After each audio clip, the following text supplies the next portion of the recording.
आज मी नवीन काय प्रयोग केला आहे हे तुम्हाला पुढे कळेलच. पण त्याआधी ना आज वर्कआउट नंतरचा तिसरा दिवस होता. पाय इतके जाम होते तर वर्कआउट स्किप केला आणि कपाट आवरायला घेतलं. It is kind of meditation for me. कपाट आवरल्यानंतरचा आनंद वेगळाच असतो. त्यानंतर ॲपल आणि प्रोटीन शेक असा काहीसा माझा नाश्ता होता. सखीची कंटिन्यू रडड चालू होती कारण पापा घरी नव्हता. बरं एकदा केलेला हा उद्योग आयुष्यभर करावा लागतो तो म्हणजे फेशियल हेअर रिमूव्हलचा. तो करून घेतला. माझा वीकेंडचं रिच्युअलच झालं आहे ते आता.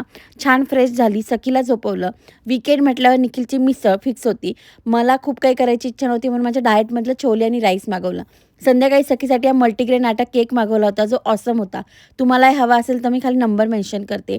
त्यानंतर ना संध्याकाळी ताक घेतलं आणि न सांगता निखिल कटिंग करून आल्याचा आनंद तर माझ्या चेहऱ्यावर तुम्हाला दिसत असेल. बाय द वे प्रयोग मी आज असा केला होता, की कोथिंबिरीच्या थालीपीठाचं हे पीठ मी पाण्यात न मळता ताकात मळलेलं होतं. सुगरणबाईसारखं एक थापून, एक तव्यावर, एक तव्यात काढलेलं, असा काहीसा माझा स्वयंपाक चालू होता. रात्री हाच काय तो डिनर केला आणि असा छान संपला आमचा आजचा दिवस. बाय.